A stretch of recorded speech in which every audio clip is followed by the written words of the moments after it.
Hello and welcome to all to the webinar titled Doing Academia Differently in Conversation with Neuroatypicality. This webinar series follows from the previous 14 webinars on post-philosophies and the doing of inquiry, hosted by a collaboration between Ghent University, where Geert Van Hove is a faculty member, the University of Western Cape, where Viv Bozalek was a faculty member, and at the University of Missouri, where I am a faculty member.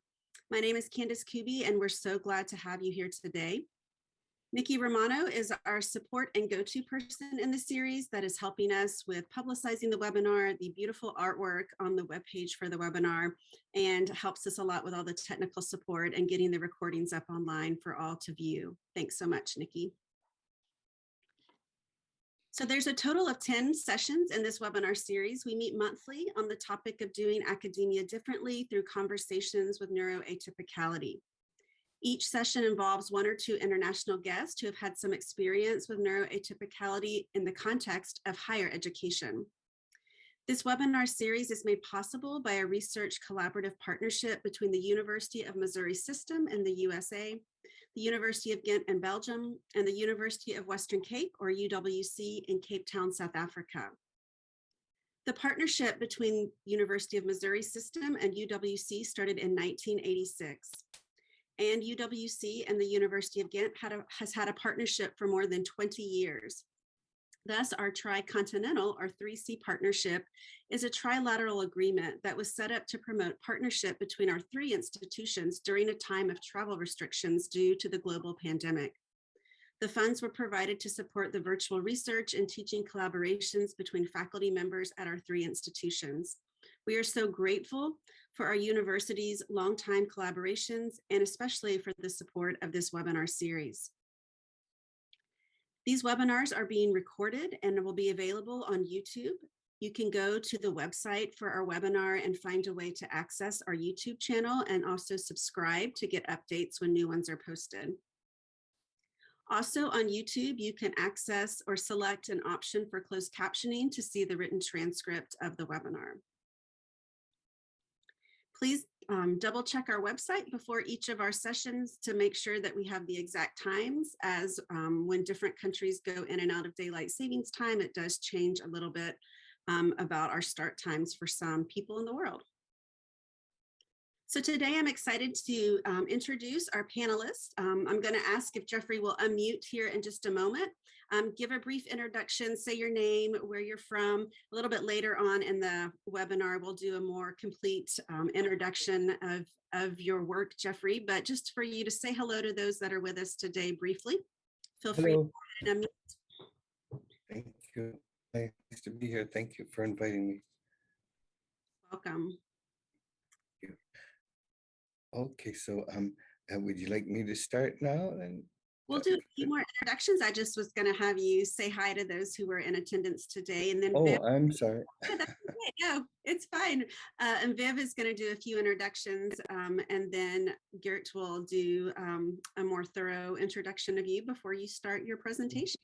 Okay, great. Thank you. Welcome. Thanks, Candace. Thank you for inviting me. And thanks, Geoffrey. I'd also like to introduce Nikki Romano, who's currently a PhD student at the University of the Western Cape and at Utrecht University. And Nikki is a lecturer in art history at Cape Peninsula University of Technology. She's an artist and an art educator with experience in teaching in a variety of sectors, not only in higher education. And Nikki has been providing the technical support on the webinar platform. And she's going to assist with this webinar and in the moderating of the Q&A discussions and also the questions that come in. And Candace has already acknowledged Nikki for the artwork that we've used in the promotion of the series and for promoting the series on social media. Thanks, Nikki.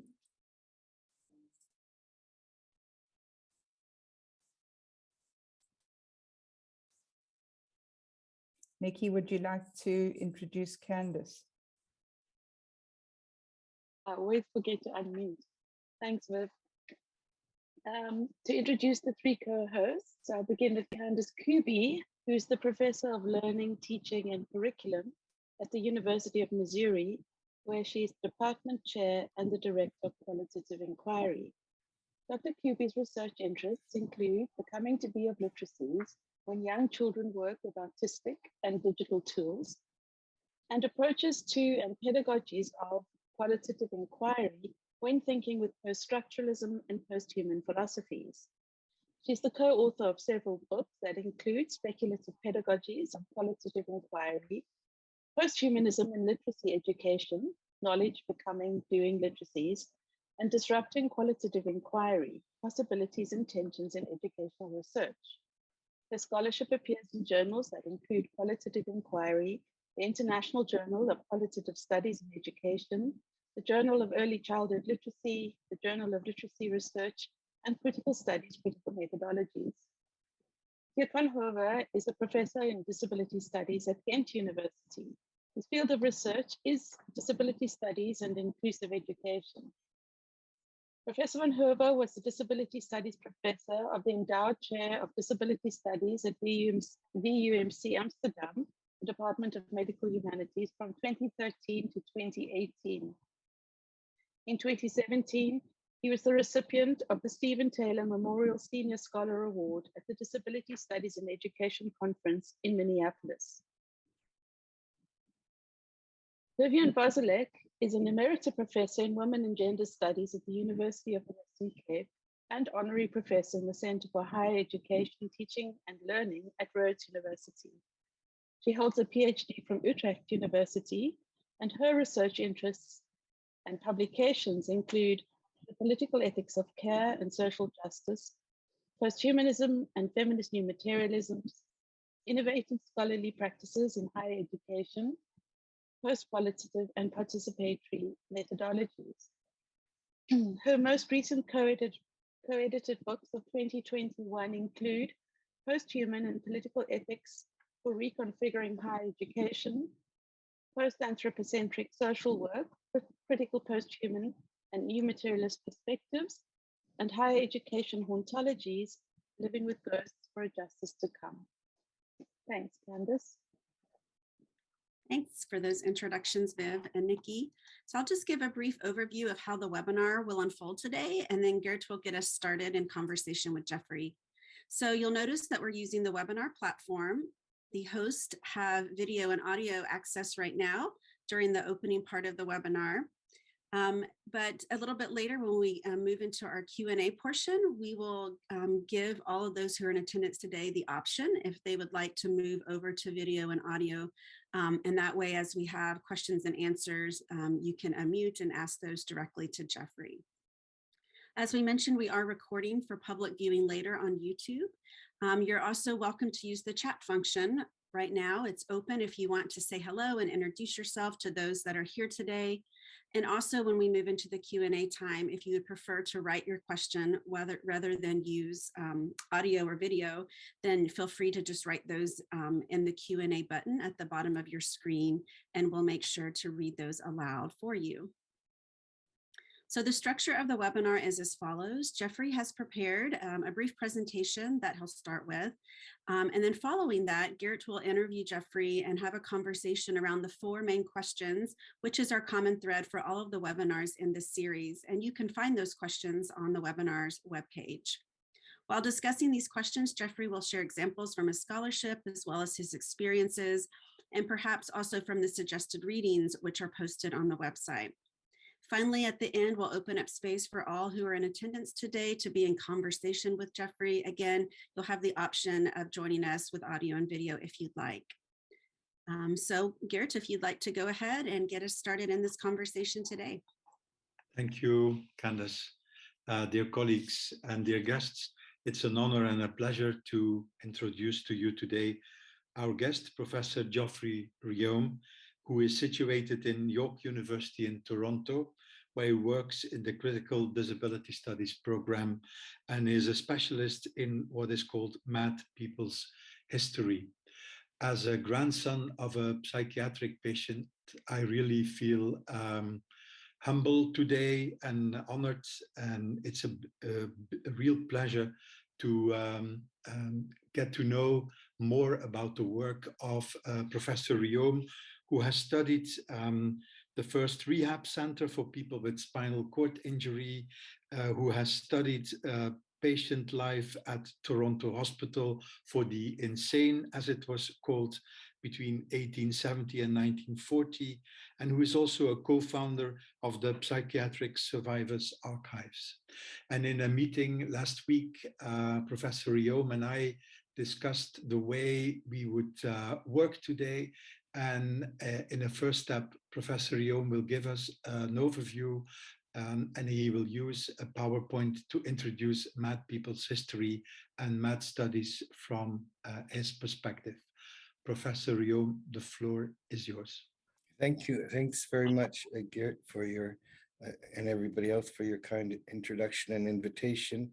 I'm very glad to be here, and so I appreciate being invited very much so. So, and especially also would like to thank Ghent University, the University of Missouri, and the University of the Western Cape for organizing these series. So thank you to all of you involved in organizing it. So I'll give a brief talk, as Geert said, on Mad People's history and Mad studies, and then we'll get into any discussion you'd like. Mad People's history, of course, goes way back to Nebuchadnezzar in the book of Daniel, who is perhaps one of the first, if not the first, identified person by name, the king of ancient Babylon, who was cast down from his palace by God and made to walk on all fours because he had the audacity to claim he was greater than God. So God humbled him and made him mad for 7 years until he repented his sins, and then he was quote unquote cured of madness. But this has brought us, of course, to the imagery of madness as badness. Madness is animalistic, and of course we've been trying to get away from these negative perceptions of madness as something as being akin to a sinful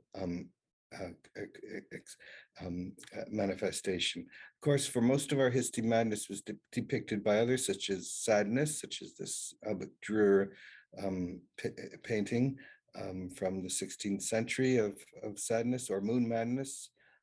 Women being hit on the head by a half crescent moon with the devil in the moon. Of course, not insignificant that it was women who were being hit on the head, since a lot of the history of madness has also had a history of misogyny, of women being experiencing madness through supernatural or means, and this was one of those examples. But of course, there are many examples, and I'll just give a very few here, excuse me, of people deemed mad writing about their experiences. Hannah Allen in 1683 in England was the first to write about her experiences, first as male or female, in the English language, to write about her experiences while mad in 1683. And so many mad people have written our own histories, even if that wasn't exactly how it was perceived at the time. But nevertheless, it's also true that people continue to be depicted as the other when mad. And this is, of course, from Hogarth's famous series of paintings about the woodcuts and images of the Rake's progress in Bedlam in London, England, with the Rakewell being experiencing madness. He's the man lying on the floor with the woman who's in love with him, mourning his madness and surrounded by all the stereotypes of mad people around him. So mad people as the other and as very bizarre is the common feature in our history. And the two women in the background are watching and touring and looking at the mad people. So looking at mad people in a voyeuristic way is a long history too. But of course, mad people continue to write protesting abuse of mad people, such as Alexander Cruz's 1739 publication, protesting abuse of mad people after he had been confined in a madhouse in London, England. Asylums, of course, in the 19th century grew in huge numbers throughout the Western world. This is an example in Utica, New York. But with these larger confinement of mad people in the 19th century, became increasing numbers of mad people's protests. Isaac Hunt's 1852 publication on a Maine state asylum is one such example. And more mad people, or people deemed mad, would protest what was happening and advocate for the rights of people confined in institutions. Elizabeth Packard is perhaps the most well-known American advocate. I wish to emphasize, Packard said she was not mad, but was confined because of her husband disagreed with her views on how to raise their children, and also she was opposed to slavery in 1860, where her husband was in favor of it. So she always insisted she was not mad, but and she was confined for 3 years and eventually was released due to a public campaign, but fought for the rights of mad people for a long period afterwards. So mad people's history is hundreds of years old. This is a picture of the Toronto Asylum in 1868. Mad people, of course, have existed, as is mentioned on the next slide, since time immemorial. Prior to the 18th century, most of this history was written about rather than by mad people, but for the past 300 years, mad people have left more written accounts of experience of what it was like to be mad and be treated as contemporaries, by contemporaries as mad. And of course, it needs to be emphasized, the early accounts from the 18th and early 19th centuries were mainly from upper class people who had access to resources. But since the late 19th century, with the spread of mass literacy, more people from a wider diversity of classes and backgrounds have been writing accounts of what it was like to be mad. And most of these were also by primarily white mad activists until the 20th century, mad people since the 20th century, up until the 20th century. That's been changing recently, and we'll talk about that as we go through the discussion. Since the late 19th century, the diversity of mad people's writings, as mentioned there, has been increased beyond the upper middle classes. And so they're more diverse perspectives, and they were really the first proponents of what is called now mad studies, even though we don't have that name until just recent few years, since the early 21st century. So mad people's history has led to mad studies generally in terms of its origins. If it wasn't for all the efforts of people who had been confined in institutions to advocate for their rights and those of other people deemed mad, mad studies wouldn't have had a huge foundation upon which to exist. So mad studies rose very much out of the development of activism and research by people identified as mad, along with the support of allies who've sought to challenge dominant ways of thinking about madness by doctors, mental health professionals, and like-minded colleagues.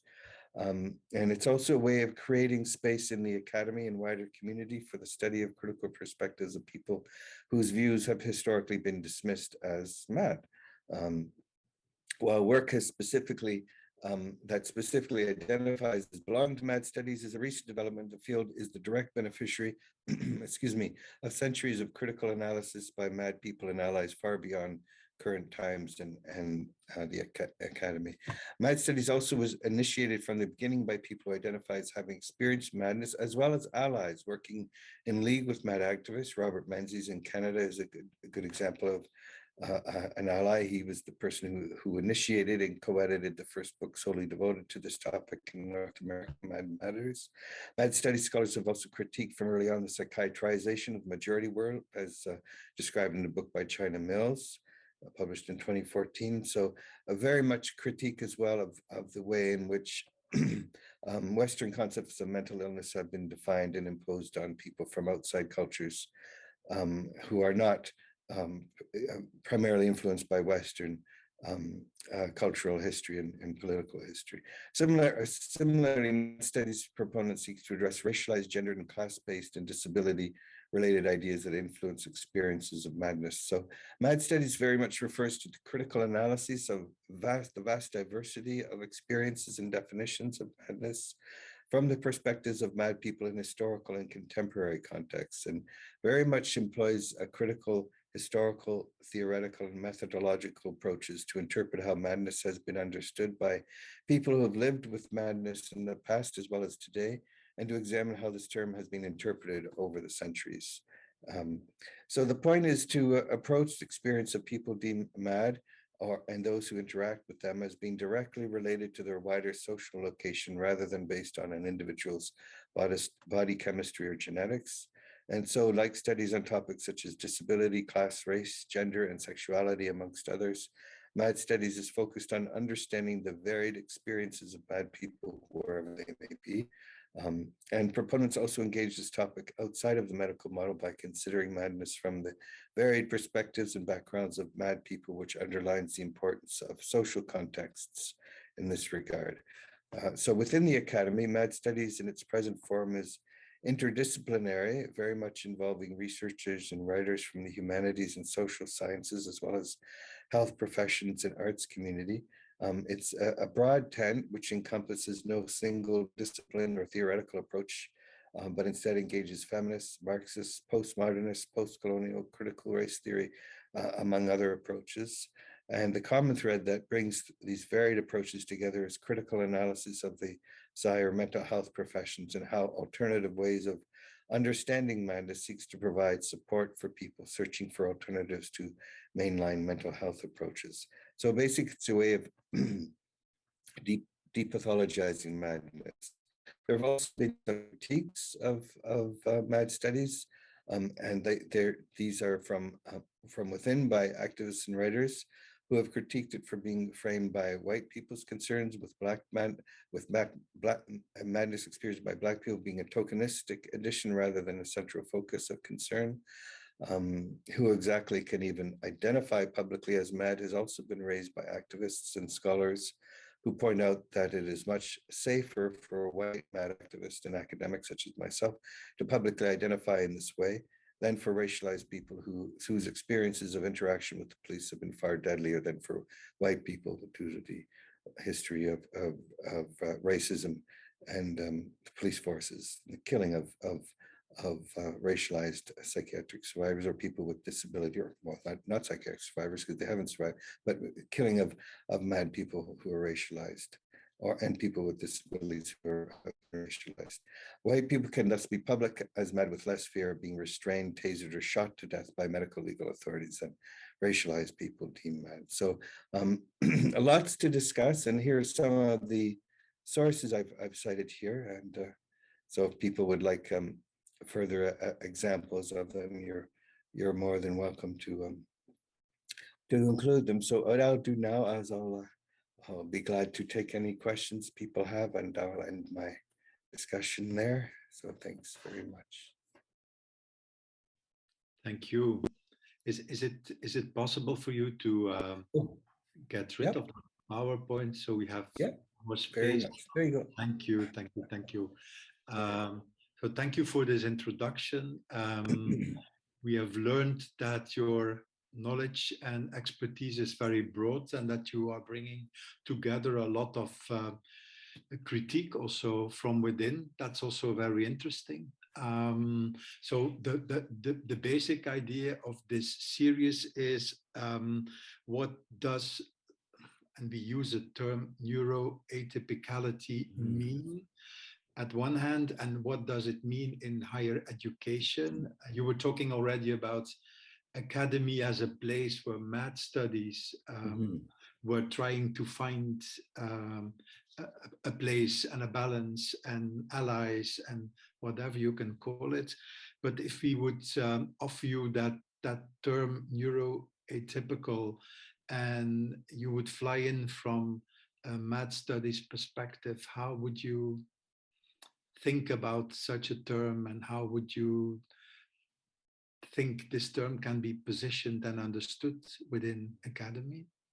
Yes, that's a very good question. Thanks, Geert. So yeah, I think very much it's a different way of thinking of who can be involved in discussions and engage in understanding experiences of mental and psychic difference, whether it be people who identify as MAD, whether people who identify as autistic, or whatever form of neurotypicality one is referring to. Because historically, of course, it's been the academy that has pathologized and justified confining large numbers of people rather than trying to understand people from their own experiences. And so it's very important now to make much more space for people who have been historically referred to as various psychiatric diagnoses, and a collection of medical terms, which, while based in a lot of Western ideas of biological influences on the human mind and body, often and very often don't have a lot to do with the actual lived experiences of somebody, such as somebody who endured trauma in various ways in their life, um, or other personal experiences that relate to their experiences of neuroatypicality, or having different perspectives that have historically been pathologized. So it's a way of getting away from putting diagnostic labels on people and trying to understand where people are experiencing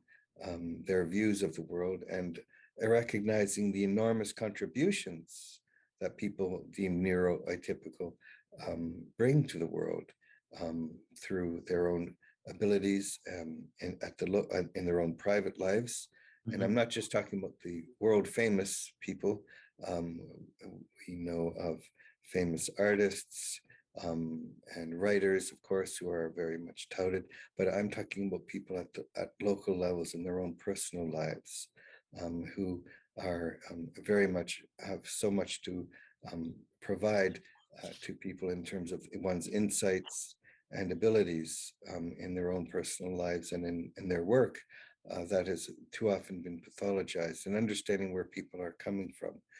Also to recognize that the experiences of anguish that people have, mental anguish, experiencing of madness or of despair at being misinterpreted as neuroatypical, and often ostracized, isolated, mocked, is something that MAD studies and efforts to address neuroatypicality in the academy are trying to change, and that people who previously would have been shut out of the academy, would have not been accommodated, would have been told basically to leave, or not being supported in their efforts to and at higher learning, are in fact have every right to be in the academy as much as anybody else. And so it's to very much make the academy a safe space for people who have different ways of knowing and learning and seeing the world than people who are not neuroatypical. Does that help to? I think this it helps me at least. So I think it's also important for our participants of today. I see like Adrian, Denise, Elizabeth, Francois, Yantel, and Timo joining us. Feel free to put questions in the chat, making sure we get into dialogue with each other. If you don't have questions, don't worry. I have at least a lot of questions left, and I think Candace and Nike and Viv also have questions. What from my point of view, dear colleague, what is very interesting is you are working in a department that is called Critical Disability Studies, and within that department you have that course about mad people's history. Yes. Who is joining you in that course? Who are the students? And that's one thing. And the second thing is you are putting a lot of attention and a lot of stress on the perspective of mad people themselves. How do you manage to get that perspective in your course?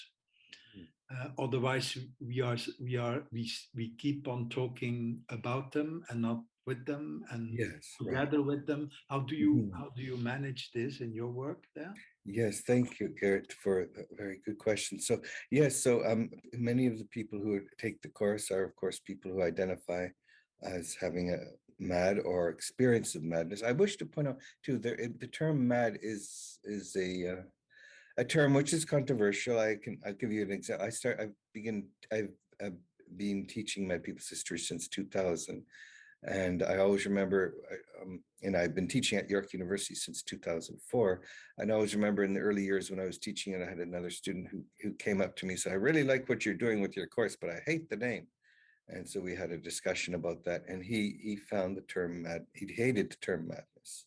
He didn't like to be called mad. And so we talked about it. And of course, I can understand exactly where he's coming from, having I have a history of being a psychiatric patient as well. And so I certainly understand his concerns and those of a number of others who have also expressed similar views.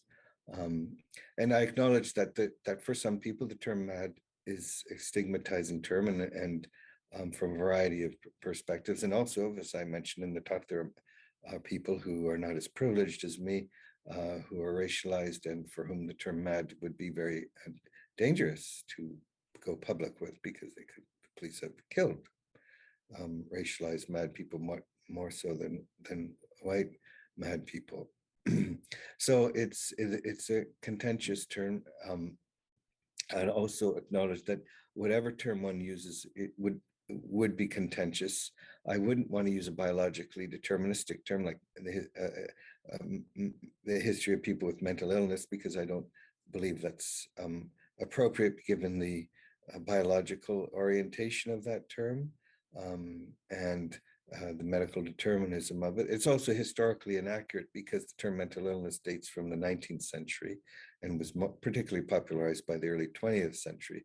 It wouldn't make sense to refer to people who are mad or deemed mad as mentally ill in earlier centuries in terms of their own context.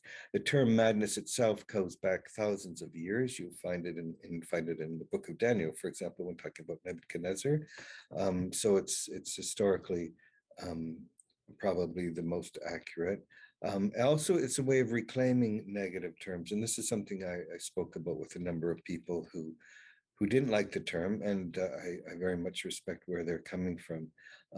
At the same time, I also point out that many times people have tried to reclaim negative terms that have been cast upon particular groups of people to try to literally shake up what these meanings mean and to redefine them and re-own them.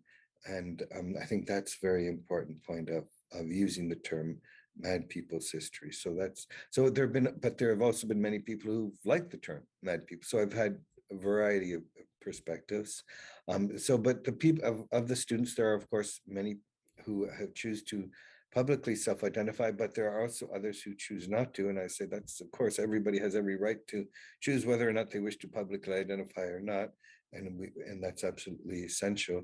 And then there are also people who have not had experiences of any sort of experiences of madness or mental health issues, as one may wish to define it, but have family members or loved ones or work in the professions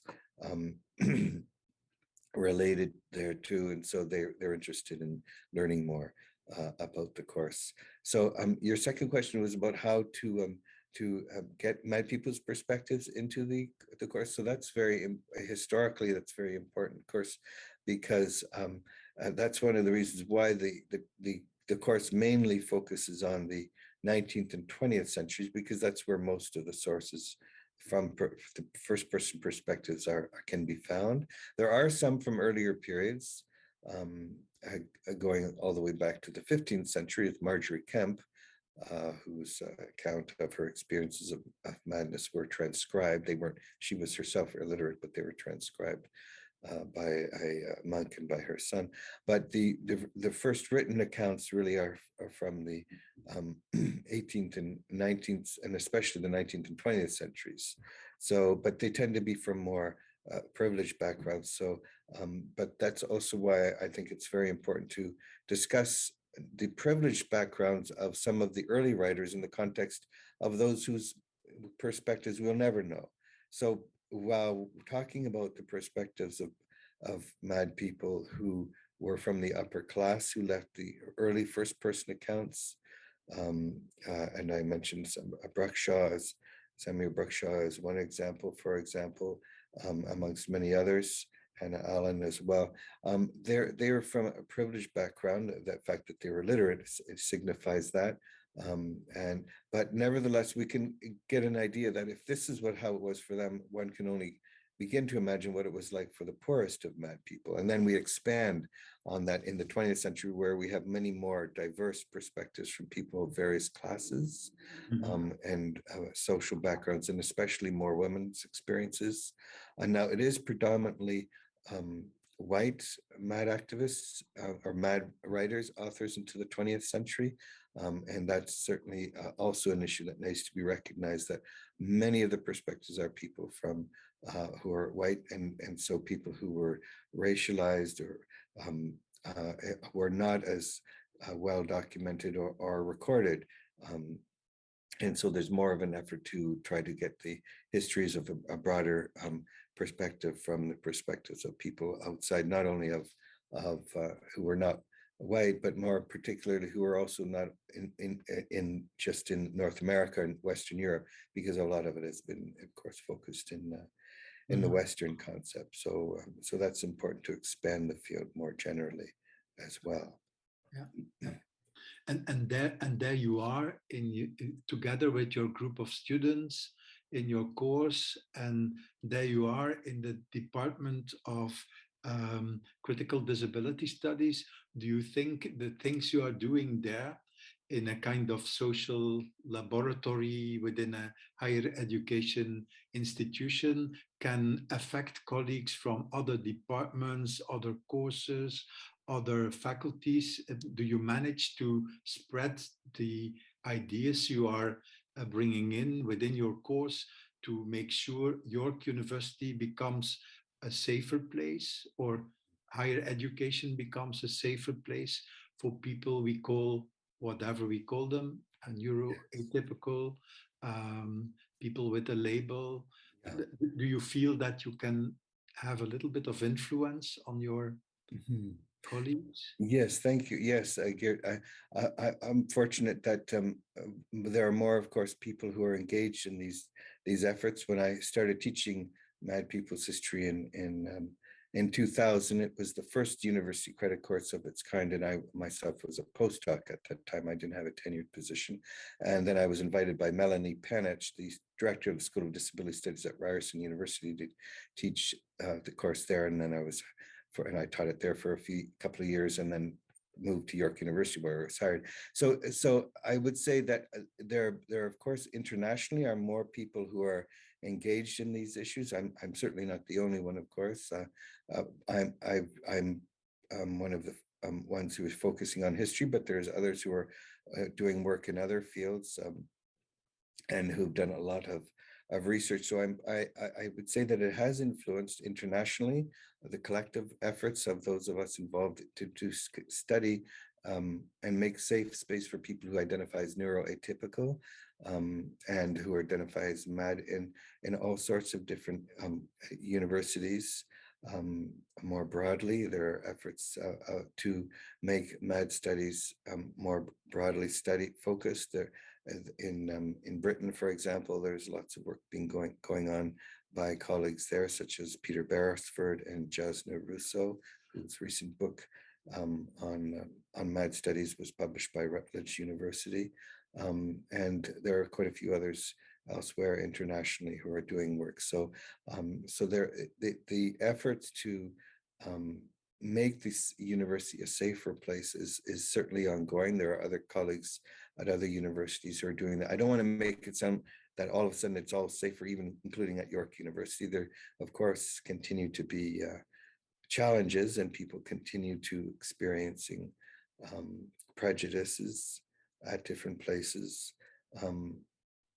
So it's the efforts to change the spaces in the academy for people who identify as neuroatypical, for people who identify as having autism or madness, is very much an ongoing process, of course, as we all know.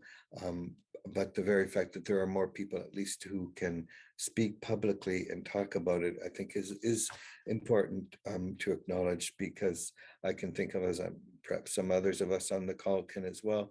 I was an undergraduate from the mid 1980s on, and then a graduate student from 89 and into the mid 90s. And know for sure, certainly where I was a student at the University of Toronto, that there was not this sort. There was not a place that where it was really a safe space for people to be public as neuroatypical, what we would now call neurotypical or mad. I mean, I was public as a grad student beginning in the late 80s and early 90s.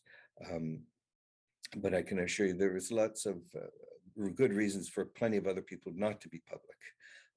And it was not a good environment for a lot of people. And the way in which people were dismissed in terms of having different ways of looking at things as mad or neurotypical was quite common. And so so it's important to emphasize that there have been changes, and I think people being in positions at universities has helped to make those changes. But it's still ongoing, and it's not. I don't want to romanticize and make it sound like, oh, so a few of us have got positions there for everything is great, because as we know, it's still many people who continue to have a lot of stereotypes and prejudices that need to be combated, but there are many efforts to change it as well in the academy. Okay, thank you. Are there any colleagues or guests or attendees who have questions? I don't think I see questions in the chat, but perhaps some of our other colleagues have questions. Yeah, we can also go ahead now if you'd like to promote people to have video and audio. Is that okay, Geert? I can work on that. And it looks like Nikki might have a question to start us off with, but for everybody else who's joining us, feel free to locate the Q&A button at the bottom of your screen if you'd like to type your question. I'll also start working to give you the option if you'd like to move over to video and audio so that you can be a part of the dialogue. But Nikki, you want to get us going? Thank you. Yes, well, firstly, am I off mute now? I am. Firstly, thank you, Geoffrey. It was really, it was very helpful to see the way you've kind of framed this history, which I've never encountered this history before. So I really appreciated that. You said something earlier about expanding the field beyond Western history, and I was wondering how you do that. Yes. Kind of beyond the Western, the lens of the Western lens. Yeah. Could talk a little bit more about that, please? Yes, well, there's more scholars who are doing and researchers and activists who are doing work outside of simply my work is primarily in fact exclusively focused in Canadian contexts, and in terms of my actual published work, but in terms of teaching the work of others who have done work outside of a Western concept, or a Western context rather, I also look to the research that others have done and are doing as well, which is very important. So understanding the global dimensions of experiences of madness beyond the borders of North America and Western Europe, even though the majority of the material and documentation is in our context here in North America and elsewhere, is very important. So used research on different people's experiences in different parts of the world, which is very important. And that, or not just in different parts of the world, but here in Canada as well, of people whose histories has generally been ignored. For example, Indigenous people's histories. That's more research is being done, and how Indigenous views of experiences of madness were very much different from the views of the colonizers, the white settler psychiatrists, basically mental health professionals who pathologized them. I mentioned Robert Menzies. He's done research with Ted Pallies on Indigenous histories of psychiatry, people who are Indigenous who were put in psychiatric institutions in British Columbia, for example. There's Pamina Yellowbird, who's done work on the confinement of people who are Indigenous in the Hiawatha Asylum labeled for insane Indians, quote unquote, in the United States and Canada, North Dakota. So there are other different examples as well. Susan Birch has come up with a book on this topic. And so there's been more that's been done on this topic. I mentioned China Mills's work as well, which is more contemporary, but certainly related to these issues as well, which are very important. And so to try to get beyond these sorts of ideas that it's all basically a Western concept of mental illness, which has been very much critiqued over the centuries, and that's very important to emphasize, as well as there's been a number of scholarly works that have looked at experiences of people in colonized India, for example, under British colonial rule, and the ways in which interpretations of madness were quite different there as well, and also emphasizing, of course, different understandings of madness that people or what we would consider madness today are very different in different parts of the world compared to what we understand, not just historically, but in terms of our contemporary understanding. So I think that's very important to. So looking at the work of other authors and researchers who've done this sort of research is very important. You're welcome. Thank you. Are there other questions left at the moment? I can't see. I was just wondering, Geert, if you're going to carry on with your questions, or whether we already discussed the concept of neuroatypicality. Yeah. I tried to discuss the effect of a certain course within a higher education program on the idea how we can reorganize or organize differently higher education in a faculty or in a university. And I think the question of Nikki was very close to our fourth question about what do we do with the intersection between what our colleague is discussing, the MAD studies and the MAD studies history, and the post-colonial, decolonial debates that are going on in a lot of continents, on a lot of continents, and on a lot of in a lot of university campuses. So I was not following the questions as we went from 1 to 4, but I was so happy that Nike's question was we came to question 4 without calling it question 4. I have one question left. In a very brand new chapter, I could get this week. You are trying to discuss the differences and the links between anti-psychiatry, critical psychiatry, and MAD studies. Mm-hmm. And I see that you position those 3 streams as not as parallel streams, but they link at certain moments and they oppose at other moments. And then I see that your department is announcing that they are working from the critical theory perspective. Mm-hmm. And then you are there with your MAD studies. And then I think, if I read you well, MAD studies has a different perspective on concepts and labels and experiences of people than critical studies do.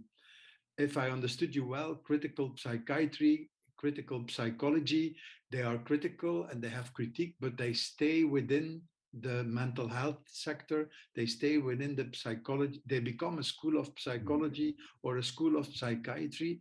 How do you manage to get your MAD studies courses within such an environment, who is announcing themselves as, we are not from the MAD studies group, we are from the critical studies? I think that, and you're referring to Suman, the work Suman Fernando helped to spearhead, which is very important. Suman Fernando being involved in critical psychiatry. I think that people involved in critical psychiatry probably would be more sympathetic to MAD studies. On the other hand, no, per se. I heard Suman Fernando speak once many years ago when he came to Toronto in 1994. I don't know him, but I heard him speak once, and I certainly have great respect for his work on racism in psychiatry and historically and contemporary. And I would say, of course, their perspective of critical psychiatry is very much a way of looking at transforming psychiatry from within. Mad Studies is much more looking at it from without, and critiquing a lot of the diagnostic terms to begin with. So I think part of it was that that even though there would be certainly differences, it's at the same time there would be efforts to understand where each others are coming from. I think it's more medical model interpretations which would be less enamored of a strictly medical model, whereas critical psychiatry, I think it meshes both medical and social contexts very much so, and would be more open to the critical perspectives of Mad Studies, certainly around race, especially because Fernando and others have helped to been the leaders in that area for a long time. But I would say part of the reason for being able to do that, there are getting more understanding of these courses out there and getting more understanding of the perspectives around Mad Studies and in certain departments, such as in critical disability studies, is because there are more people who are becoming more open to these interpretations over the last few decades. And that's important to emphasize. Places like York University has a long history of looking at sort of innovative critical theoretical approaches. And so it fits into a broader critical theoretical approach that's been taken in the humanities and social sciences in that respect. We're also fortunate that when the program started, that the people involved in creating it had long been, in some cases, very critical of a lot of the involvement of the medical profession in relation to people with disabilities more generally. The founder of the program, Margaret Ryu, who died in September, was very critical of the way in which the medical professions had generally been involved in oppressing, I don't know how else to put it, disabled people generally, in pathologizing people and institutionalizing people with intellectual disabilities, people who are what we would now describe as neuroatypical, for example, people who are autistic, people who are deemed mentally ill, and so forth. And she was very much, amongst others, she wasn't the only one, but there are certainly, she was one of the main movers of the creation of the program, trying to broaden perspectives in that way. And so there was support as well on the ground amongst academic colleagues who fought for these efforts and so we have to put it also in the context of decades of efforts of other groups who've been excluded from the academy and who have fought successfully over a long period for ensuring that the views of women, for example, who were generally up to the 60s, it was a male-dominated professoriate, for the example of more racialized colleagues, people who are Black, Indigenous, people from various immigrant groups who'd come in more recent decades to countries like Canada, to make sure that there are a lot broader perspectives than the traditional, in our context of Canada, Anglo-French perspectives that were predominant in the university. And so, of course, lesbian, gay, transgender perspectives as well have been fought for at the university level. And so there's working class perspectives, et cetera. So so it fits into a broader scheme of lots of different groups who had historically been kept out of what was, as we all know, an elite university system that was the privileged locale for white heterosexual males, generally speaking, at least publicly. And that's hugely changed for the better, as we all know thanks to the activism and efforts of people from so many different backgrounds to open up the university over the last 60 years. And so MAD people have helped, and neurotypical people have been helped by that broader context, and we fit into it as well. And so I think that's very important to acknowledge. Okay. I remember when I had a hair that was not of this kind of color I have now, that Margaret Ryu was one of my heroes. When I read one of the books, Disability is Not Measles. Oh, I yes. think I remember that was one of her basics in the beginning of the 90s. Yeah. Yes, that's very nice to say. Thank you for mentioning that. I'm glad to hear that. A great book. Yeah. Yes. And I see that we have a question in the chat from Yente. Yes, thank you. Yes, Yantel, thank you for your question. So it says you're asking how does the studying of history of the present, how does the studying the history influence our interpretation of the present? What parallels or distinctions do you find in experience of madness in the past and today? Thanks, it's a very good question. Yeah, I very much, one of the ways I teach mad people's history is very much to link it to the past, of course, and the present together, and pointing out that there are a lot of parallels, not the least of which is the way in which people's experiences historically have been pathologized, but at the same time, the history of activism amongst people who are deemed neuroatypical now or who are deemed mad and disabled people goes back a long ways. It's not just something that's more recent. There's often been a misunderstanding. People think that activism has been of just recent decades, but I like to point out in the course that the histories of activism by mad people go back literally hundreds of years, either individual activism of people petitioning federal government, the local governments where they were living, and such as the Home Office in Britain, and asking for the rights of mad people to be respected, to organized group. The Alleged Lunatics Friends Society in Britain was organized from 1845 to 63. So they were very advanced. To give you an example, in Ontario, if someone dies in a psychiatric institution, it is still not, when someone dies in a psychiatric institution, there is not an automatic coroner's inquest. In the 1850s, the Alleged Lunatics Friends Society was advocating that there be an automatic coroner's inquest if anybody dies in a public facility. And the fact that that still hasn't been enacted 160, 170 years later shows the connections between the past and present. Activists and allies have been trying to get a coroner's inquest automatically enacted in Ontario when someone dies in a public health care facility, psychiatric patient dies in a public health care facility. But that's not being allowed. That was recently defeated at the Ontario Supreme Court level. But this was being promoted by activists in the 1850s. So it shows that many activists have promoted a lot of these ideas over a long period.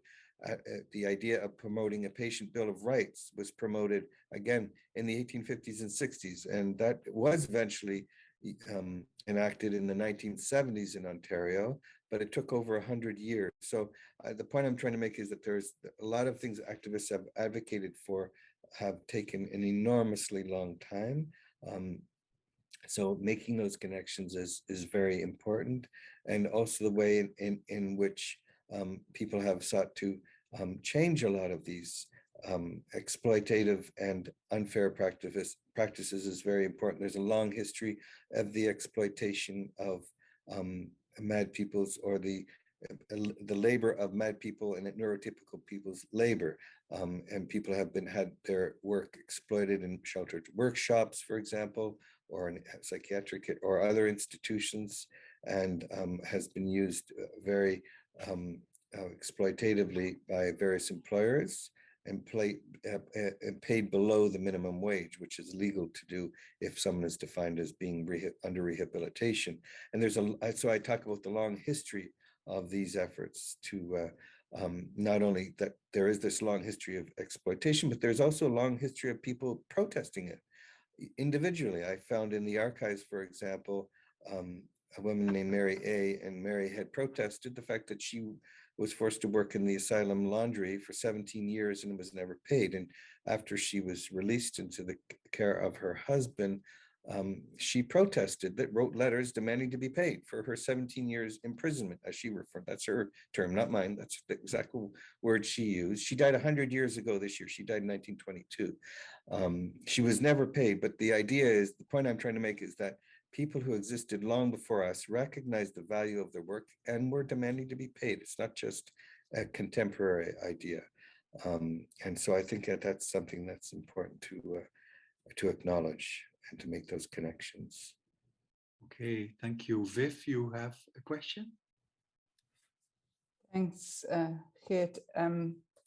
I just have put something in the chat, and I wondered, Geoffrey, if you were aware of this terrible situation in South Africa where 144 psychiatric patients died under terrible conditions. And I think the court case has just been heard actually this week, but it really, it's the most awful story.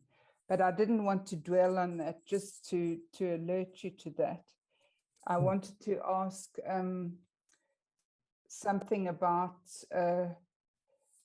academia, and because I know that you're teaching a course, on MAD studies, but I know that Erin Manning, and I don't know if you're familiar with her writing, but she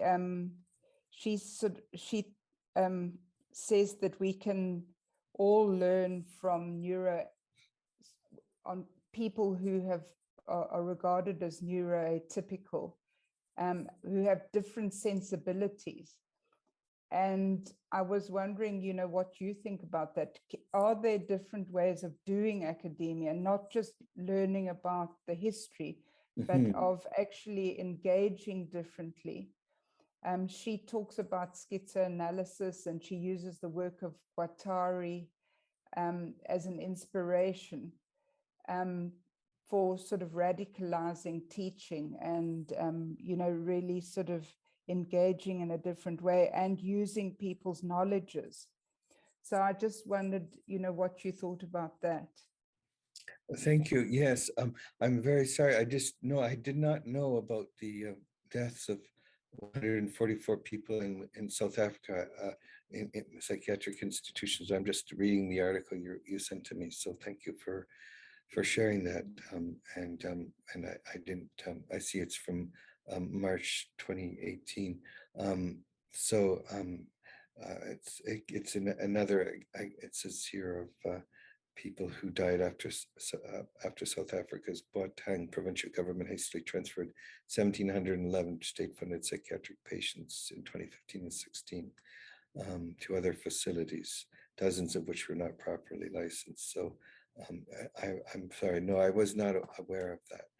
But it's another.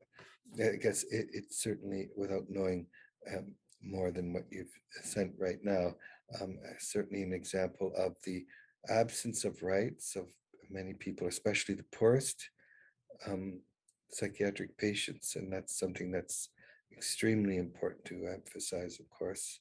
The most vulnerable and poor, economically disadvantaged people who are in psych institutions are those who are most vulnerable to abuses as well. And that's and in this case, deaths. And that's certainly underlines the need for all the more efforts of advocacy and support of allies in these terrible situations to prevent such terrible situations from occurring. So thank you for sharing that with me. As far as the efforts to, Erin Manning, you mentioned as the author. I'm not immediately familiar with their work. But I would say that certainly the idea of learning differently is very important. Of course, as you know, as you say, there are different ways of learning, and certainly that's an important way of doing it beyond, of course, the standard conventional ways, as you mentioned, such as, for example, presenting in different ways. There certainly are, it's very important to, of course, for example, some people are not comfortable publicly presenting, for example, in seminar. My courses are at the graduate level are seminar based. And so some students prefer other methods of participation. And so certainly that's important to emphasize. And that's a very good way of bringing in different forms of learning and different methods of learning. But of course, there are also arts-based learning, which is another approach, and different visual sorts of learning that are different from text-based learning, which is important as well. So yes, there are certainly different ways of expressing one's experiences. For example, I had a student some years ago, I mentioned it in the article that was cited on the course Mad People's History, who her specialty was graphic arts. And so she literally made a graphic arts animation of her experiences growing up, as she put it, as growing up as a mad girl. And it was an animation, and it was amazing. Of course, the students, as well as myself, were enthralled by it because it was so creative. And I think certainly beyond my experience, I haven't a clue how to make animation. So it was very evocative of her way to express her own experiences. Instead of giving a talk like I'm giving here, she literally created an anime and showed it to the whole class. And it was really wonderful. Another student analyzed photographs of experience of in her case of one of her great distant relatives in the 19th century who had been in an asylum. So or one photograph actually, because there weren't a lot of photographs needed to say from that period, but he was actually a Civil War veteran. So from the American Civil War he fought for the Union side, of course. So that's important to emphasize how there have been different ways of learning. Others have submitted poetry as well. Some have poetry as another form of expression that is, and there are different ways of expressing experiences, very much so. In fact, just recently a student, I'm on their committee and MA committee, and they submitted drawings of their experiences. It's kind of like a graphic novel. It's not like moving animation like the previous, but it's drawings, like, you know, you would, and that's her MRP, major research paper, is drawings of her own experiences. So yes, there are different ways of expressing learning and understanding that are very important, and there's more ways of understanding people's experiences from a neuroatypical perspective than we've used, besides the conventional 15-page essay, for example, that one can do. That can be either animation or drawings, poetry, and other sorts of other forms. And just for my own experience, there are a number of people who took some of the work that I've done and put it on stage as well. So that's another way people can use theater as well, of course. So there are all sorts of different ways of expressing it in different contexts. And painting is another way, of course. People can paint and show their feelings in or experiences in that way. So that's another way of helping to to show different approaches in understanding one's past and contemporary experiences. Thanks. That's very interesting. I was thinking as you were talking about Laborde Clinic, and I'm not sure whether you studied that or have seen any videos of it. You know, the place in France that Felix Guattari worked at. And they, I think they incorporated a lot of art and performance and that sort of thing. So there was, you know, it was, I suppose, a form of anti-psychiatry at the time, or a complete alternative. But yeah, I think that those sorts of, the mixture of art and bringing people in, and the interaction between artists and people who were at the clinic is quite an interesting one. Yes, yeah, there's a long history of people who've created art, of course, and who are neuroatypical, and in mad people's history that's extremely important to recognize as well, and that's an important way of creating one's own history, isn't it? Besides written text. And in Laborde, it was not all seen as therapy. They called it atelier. Yeah, very.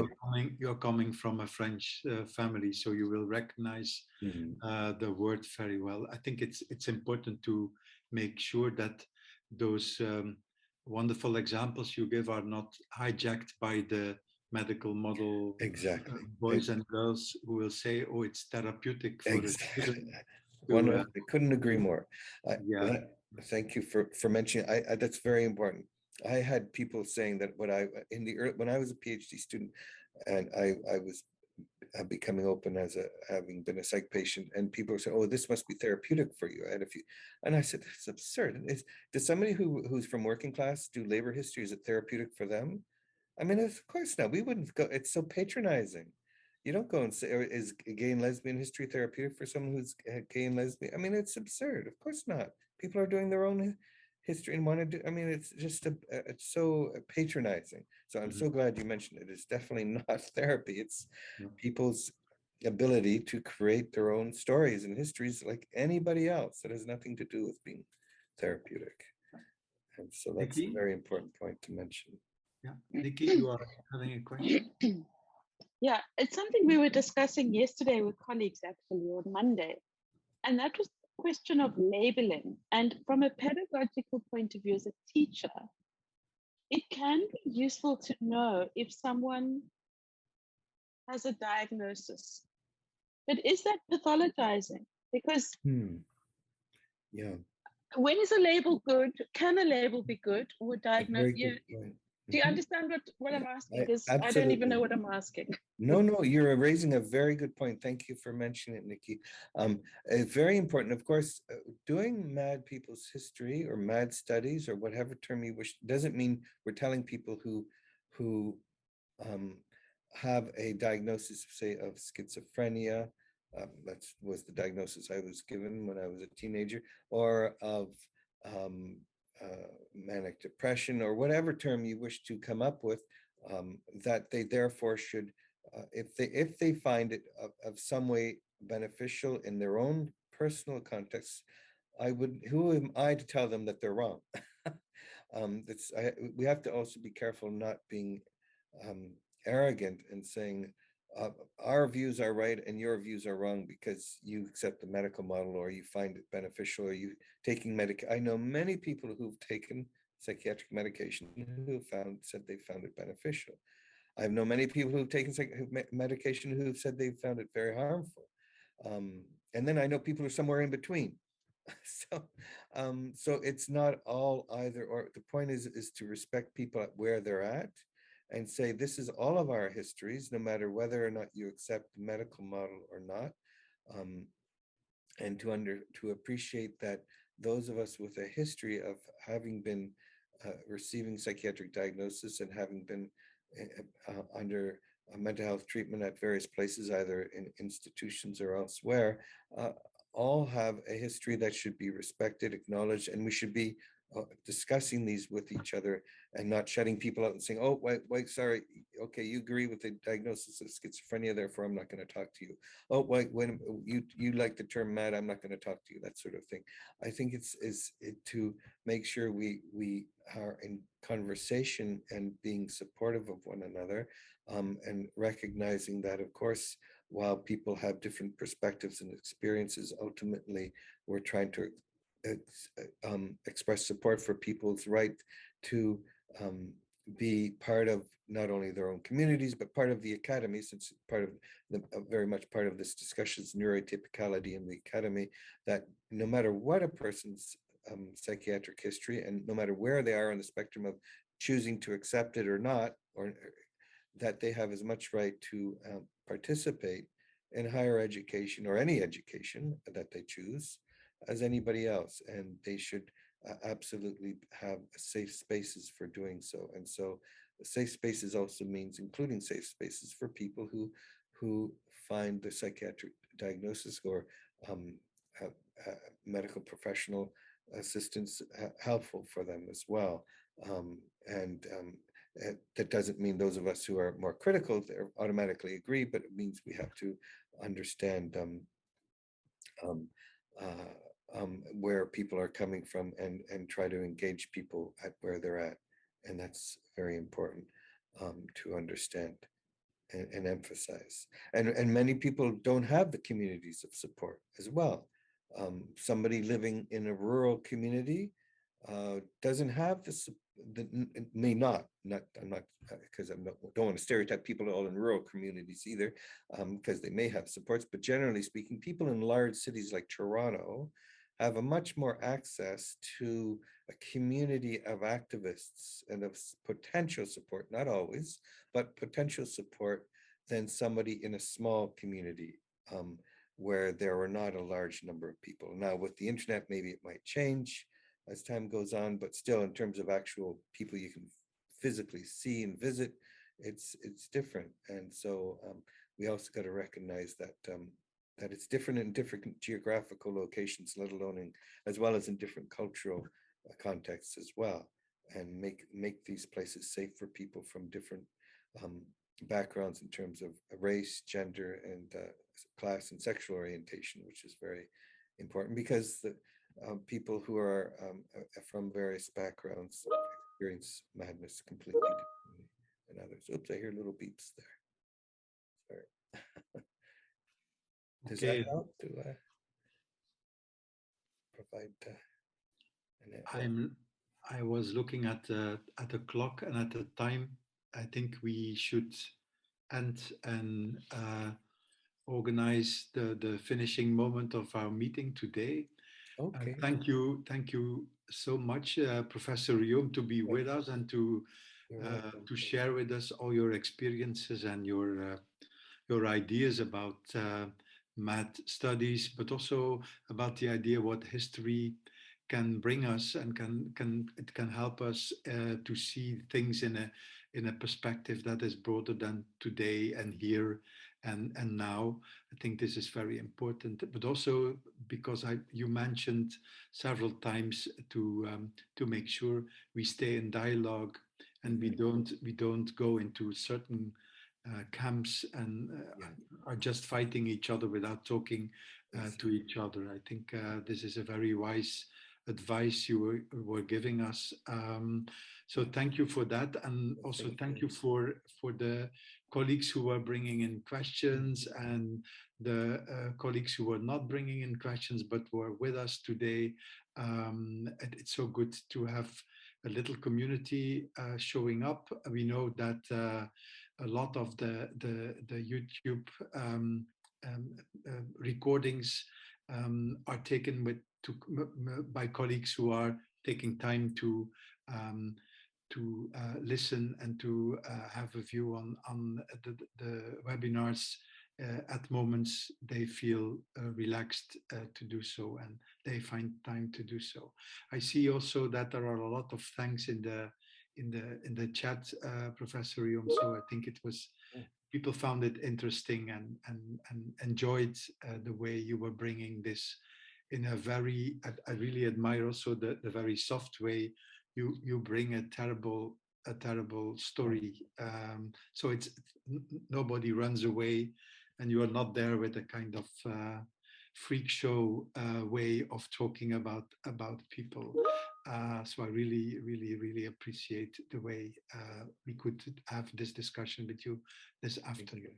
Well, thank you, and thank you very much to Geert and colleagues for inviting me. I appreciate it very much as well. Thank you, Yeah, and everybody who participated.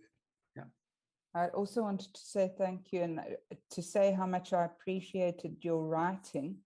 I found it so clear, and I was so excited to see that there is such a course as the history of madness or mad studies course. After being in the field of social work for so long, I think we've needed that for years and years, and it's really heartening. And I also appreciate the accessibility of your writing and your resolve, to make things accessible and not to use academic jargon to alienate people. So, and it's been really lovely to hear you talking it. So thanks so much.